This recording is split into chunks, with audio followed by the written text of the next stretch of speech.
Welcome to Pucked Up Hockey Moms, where the arenas are freezing, the group chats are unhinged, and the parenting, well, let's just say we're doing our best.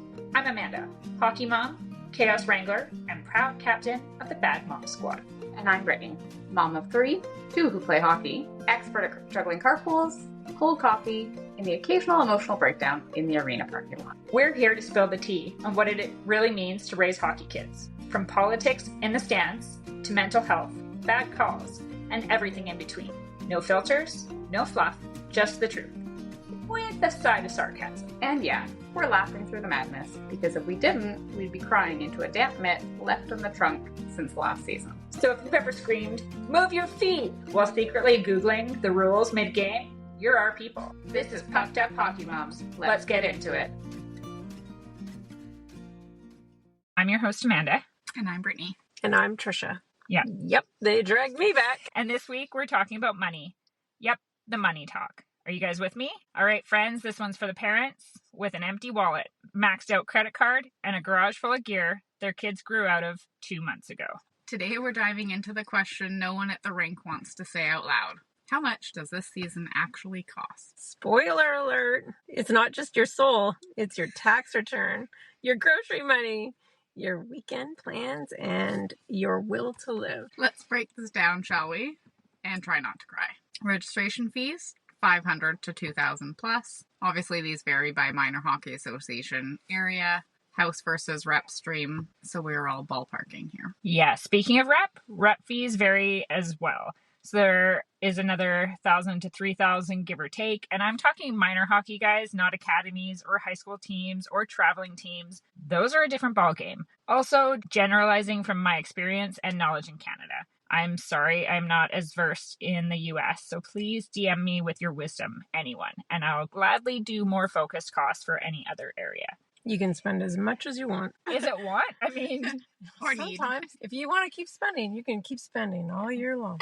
yeah, there's really, it's like a bottomless pit. It is. Team dues, fundraising, surprise, you're paying and selling chocolate bars or chocolate almonds. This usually covers tournament fees for the season, swag, dry land training, goalie training, extra ice times, whatever the team is looking to add in for extras. Some teams vote depending on your association bylaws, practices, or rules and guidelines. But hopefully you get a team manager that isn't strictly a dictator and is open to suggestions. Mind you, sometimes a dictator is in order. When no one shows up or participates or offers suggestions, so many things, just so many things. I'm a manager of a lacrosse team. I am not a dictator. I mean, at some point you just make decisions though. And if other parents don't jump on board, too fucking bad. too bad. So If you want to say, speak up. yeah, it pays when your kids are really young to be involved so you learn how the seasons go. Because every year is kind of the same. You're going to go to tournaments, they're going to cost this much. You're going to have the same type of budget each year for each team. Yeah. Probably. And if you're not a part of it, you can't complain. Yep. You just gotta collect your bottles. You shouldn't complain, but they will. Yeah. Those are the ones I think as you get older, parents are like, no, I'll just pay. I'm not going to complain, but I'm not going to do anything either. Yeah. How much do you want? It's the newer parents, like newer to the sport, that still complain. And you're like, seriously? Why are you complaining? You're not involved. Now I'm just like, how much would you like? Yeah. I don't want to do anything. Can we just pay a flat Here's my fee money. and not? Yeah, exactly. You're at that point. Absolutely. There's gear. All the gear that you have to buy on your own as your own family expense. And it can cost so much. Or you can scrounge and borrow and get the used gear. Whatever works. Yep, I know. Any chance of like making a bonus, say goodbye. It is all spent. Gone. You look at that bank account, you're like, oh, look, payday. Ding, ding, ding, ding, ding. Oh, I paid off all the things. And I have $23 for the rest of the week. Well, then you're like, okay, my kids got all the gear, got all the stuff. We're ready to go. You get to the team practices. And then the team has fees they have, or they have expectations. And here I am sitting in a bra that I've like lost 60 pounds and is like falling off me, but that's no big deal. I'll just keep wearing it. It's fine. Practice jerseys and socks, $40 here, $50 there. Death by 1,000 cuts. Not everyone will go with matching team swag. Swag being warm-up gear with team logos, tracksuits, etc. Practice jerseys might be required, but again, depends on the team. Don't fall victim to FOMO. Fear of missing out. If your budget can't afford it, it is okay to say no. I have said no plenty of times to Team Swag. It just depends on the situation. Is it the same association as you've been forever and you have most of the same stuff? Pass. Is it a new association and you have absolutely nothing showing you are part of the team? Then maybe consider it. But again, up to your circumstances. I try to get new colors. We've already got the blue one. I'm going to go for the red one this year if we need a new hoodie, but we usually do. I like buying all the stuff. Because why not, right? Right? Who needs the bra? Who needs the bra? A kid needs to look like Need she's a part of the 30th team. hoodie. I can sew up the holes in my underwear. It's fine. Private training or extra ice time because someone said your kid needs an edge. Okay, so let's talk about this for a second. I'm a huge fan of the extra ice time and training because it works. Not because I love spending more money, but because legit kids need to work on the edges, their angling, their speed, etc. And depending on what level of hockey they are in, what extra the team or association provides, it's like any sport. If it's your passion and you want to get better at something, you need to put in the work. So yes, there are extras you will have for ice time, lessons, etc. But if you can make it work, totally work it. Yeah, I think it just comes down to what level your kid's at, the participation that they want to put in, the effort that they want to put in, and then your family financial situation, whether you can afford those extras for them. Even if you can afford all of it, you can afford putting your child in something extra every day. I think it's also good to have them show that they're putting the effort out. If they want to, my child, for instance, wants to be signed up for everything, but on her own time, when we get home, she just wants to sit there on her phone or, not do extra on her own time. That's fine. So I've tried paying her. I'll just pay you instead of the coach. It doesn't work. She likes to be a part of the activity. Yeah. She really does. So it's definitely, you have to consider if it's really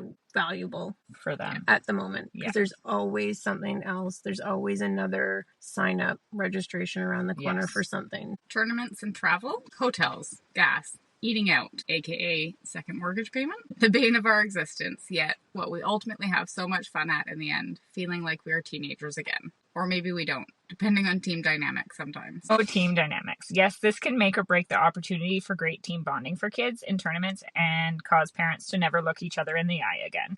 Sudden expense. It's great if you have a small group that you're going to join together with, because food is so expensive. Yeah. And you can come together on a meal as parents, not let the kids decide everything because they want the expensive Starbucks or whatever. So I think we had join forces as a couple of parents traveling together is so much cheaper than always just going it alone. Yeah. Although I think our girls at the last tournament had Starbucks for breakfast every single day. You went for crumble cookie. Yeah, we shared it and probably had a meal out of that thing. So expensive. It was really fun. And another mom was gracious and picked them up for us. So that was a win. That saved gas going across town. And the Starbucks for 4 was cheaper than the buffet. I thought was free coupons and not a $4 discount. That was brutal.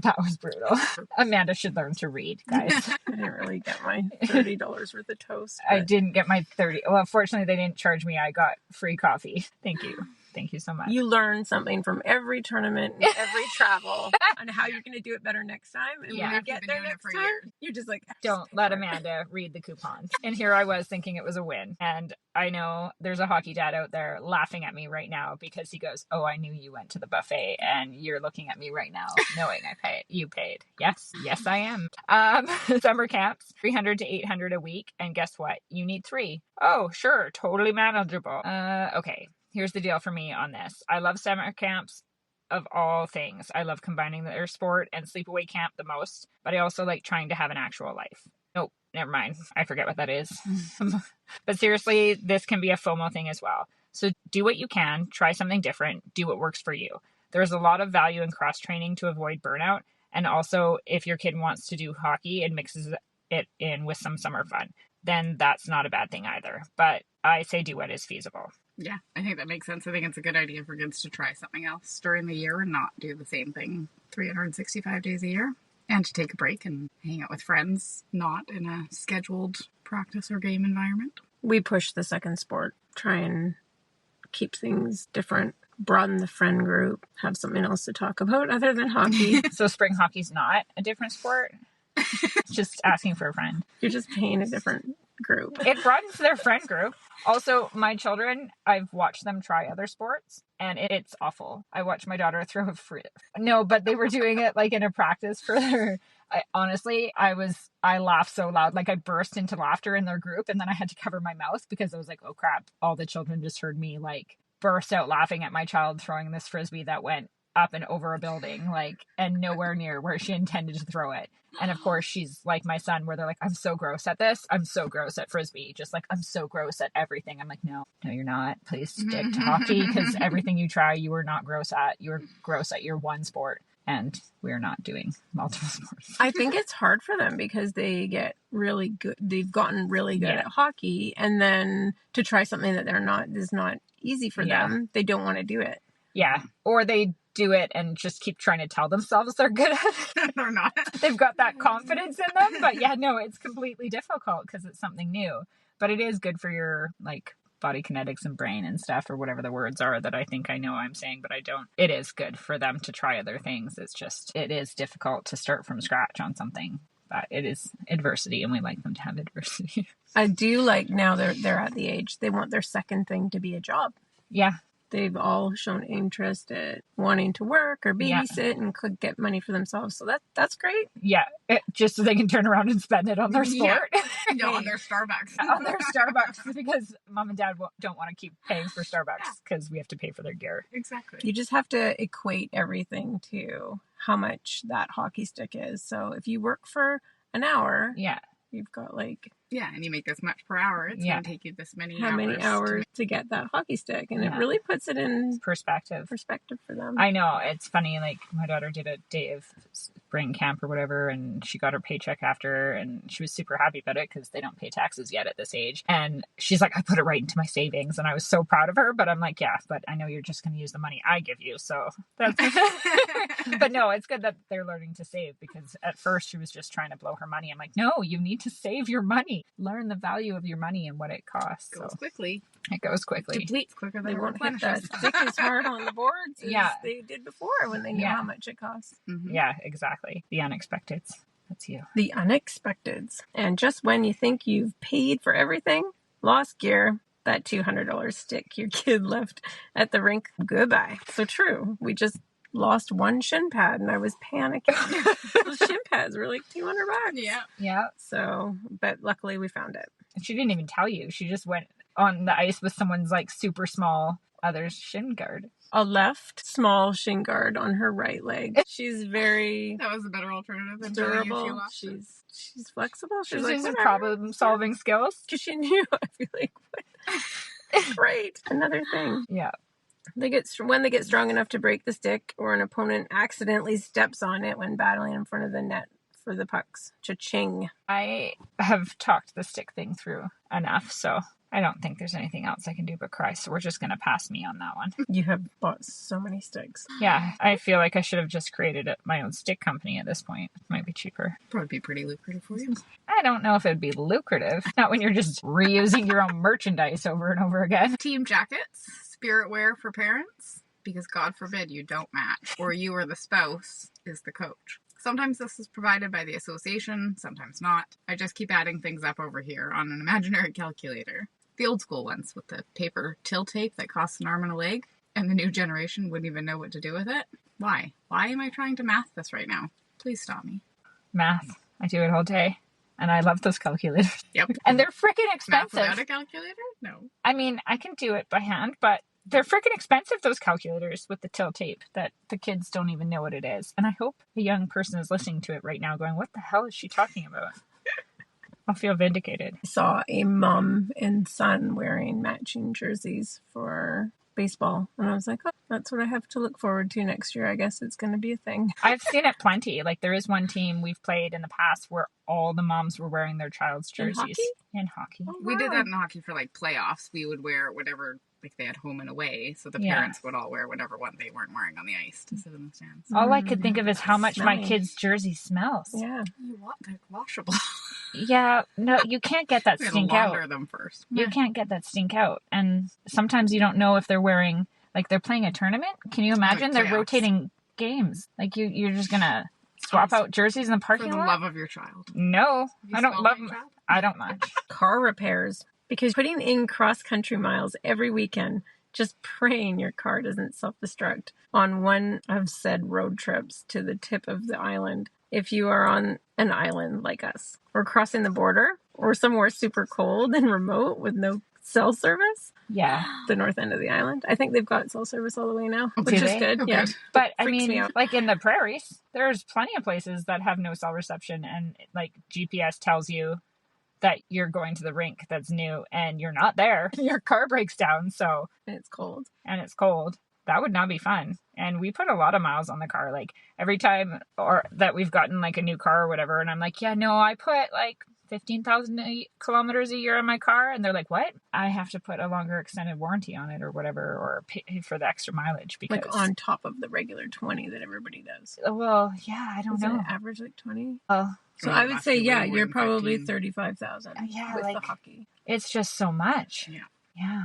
I just mean- go through tires. Parking fees, coffee runs, late night takeout, just plain feeding yourselves and the gremlins on the roadway. It adds up fast, but for real, sports parents should have an easy pass for parking globally. We pay enough, people. No parking payments for us, please. That's just kicking us when we are down. Gremlins the movie? Most are too young. Legit, I feel like at tournaments, pouring water at night on our kids is the same result as the cute Furby. They turn into freaking monsters who won't shut up and go to sleep.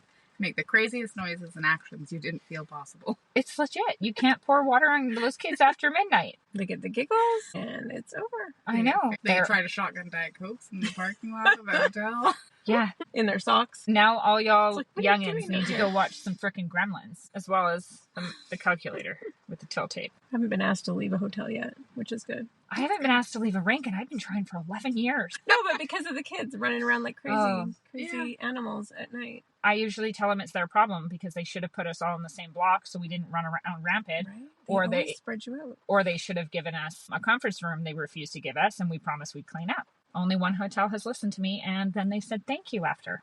I mean, it feels like a them problem. I do think boys' tournaments are more rowdy and Are they? crazy than. We'll bring you along next time. It's the parent group sometimes too. That's very true. How we make it work. Now that we've all screamed into the void, let's talk survival tips. We've gone over some of these before, but if you missed that episode or need a reminder, here it is. Hand-me-down gear. Bless the mums with older kids who keep everything and also share everything. Buy-sell gear groups. Facebook Marketplace. MVP. Budgeting apps or spreadsheets. Track or cry. Your choice. Hand-me-down gear is a blessing, for sure. And I know I've said it a million times, so Mhm. I'm not going to beat a dead horse. Hotel hacks, free breakfast, travel rewards, or rooming with your bestie. Maybe you have family in the area you can stay with, still go hang out at the hotel here and there for team bonding, but it's okay to save money and stay with family. Yeah, we've done that. We did that last. Well, definitely, if you have more than one tournament, break it up, splurge on one, and then the other one, try and go budget. It's Yeah. nice for the family, too, if you're visiting your relatives. Oh, you're in town? Sorry, too busy hockey. Skip some extras guilt-free. Your kid won't be ruined if they don't do every camp. Rotate the camps through the year rather than trying to do them all. Talk to your players. Pick one realistic one that they want to do and go from there. Have them start saving their birthday and Christmas money towards it, or have family contribute to an experience gift. This instead of toys. Yes. 100%. Definitely. Especially if they start to get older and they're not playing with toys and stuff anymore. It's the experience gifts are. Yeah, I'd say like Sport Check and Source for Sports and stuff. My family has been giving those as gifts to both my husband and my kids for like 10 years now, Yeah. because I'm like, it would just be great if you could put it towards their sports or even the rec centers, because then Yeah. it can go to their power skating and stuff that we take there. So, and then they know that the kids are using them and it's not just a toy that they're just So going they're to gonna get play with for 5 tired of. minutes and Yeah. sit there, yeah. Yeah, it's worked really well for us. The guilt and the game. This sport comes with a ton of pressure, but it's okay to say no. You are not a bad parent if you skip a tournament. If your schedule doesn't line up, if your budget just can't make it work, talk to the manager, do it in private, ask for it to be kept confidential. If you don't feel it will be kept that way, I hear that. Then just let them know you have prior commitments that weekend and just can't make it work. If you set the boundaries at the beginning of the season, or as soon as the tournament is announced, no one can fault you for having other things in your life. Totally. Setting boundaries is important. And I mean, no one needs to like have to sell their home and live in a van down by the river. And no one needs to know your full financial situation either. Absolutely. You can No. say whatever you want to. It's good for Yeah. the kids to see, too, that you have Yeah. boundaries as well. Yeah. Because we, as sport parents, run with a lot of parents that don't have financial boundaries for this. Yes. And it is hard to keep up. Yeah. But if you set boundaries and you're okay with them, the kids will understand. And Yeah. it will, when they grow up, they'll also know it's okay for them to not keep up. That's super mom. Yeah, we are super moms. Doesn't matter. We're doing Even it. if you say no. Yeah, so you didn't have to say that. Essentially, Sorry. oh, it's fine. You literally said it. Like trying to keep up with the Joneses is hard. Like, because there are those families that you're like, how do they even do it? Do they just have a money tree in the backyard? Like, and seriously, no one else's finances are really any of our businesses. Like, we just need to focus on our own and do what works for us, and not even worry about it, because it's a matter of what we can handle and what's gonna help our kids not become little turds from being spoiled brats, and what we are proud of. It's good for them to learn that early. You're not going to have Everything what everyone else has, or all the opportunities or experiences. Yeah, and to make use of what they do get, right? To enjoy what you have and to make use of it is a very important lesson anyway. So many parents are talking about how they're spending the money now rather than later on. Yeah, and rather than not education. Counseling. Oh yeah. Keep them busy now. Oh yeah, Learn I to be say a good friend. Yeah. So you're not paying for I know. counseling services later. I say it's cheaper than drugs and rehab. That's what I like to say. Hopefully it's the I hope key. so. But I mean, injuries can lead to all that stuff too. I don't want to snowball. Let your kid be a kid. Let your bank account breathe. And who knows, maybe you will be the catalyst that causes a ripple effect of other parents being like, oh, thank God we are not the only ones not going. And they all feel safe to do the same thing for their budget. There might be half, if not more, of the team in the same boat that are too worried to rock that boat and mess with the dynamics of the team. This is a marathon, not a bankrupt-a-thon. But it's true, like, you don't know how many people are still in the same position. So sometimes by you being like, we just can't make it, like, it's like that catalyst, and other people are like, yeah, neither can we. Yeah. Agreed. Yeah, it's like that first person that leaves the party. Yeah. You've been wanting to leave. You're like, okay. You're like, and then everybody leaves. Yeah. Look, we all love the game. We love watching our kids grow, struggle, win, and wipe out on the ice. I do like it when they wipe out on the ice. But loving the game doesn't mean you have to sacrifice your sanity or your savings. So here's to budgeting like a boss and skipping a camp if you need to. Here's to remembering that being a good hockey mom isn't about money. It's about showing up. Exactly. Thanks for joining us this week on Pucked Up Hockey Moms. We seriously appreciate you listening, laughing, and surviving the hockey mom life right alongside us. Whether you're in the stands, stuck in carpool, or hiding in the rink bathroom for 5 minutes apiece, we see you and we're right there with you. This episode was proudly brought to you by AAA Hockey Recruiting, your go-to for player development, showcases, and getting noticed at the next level. Whether you're aiming for junior, prep, or NCAA, they've got the tools, the know-how, and the hookup.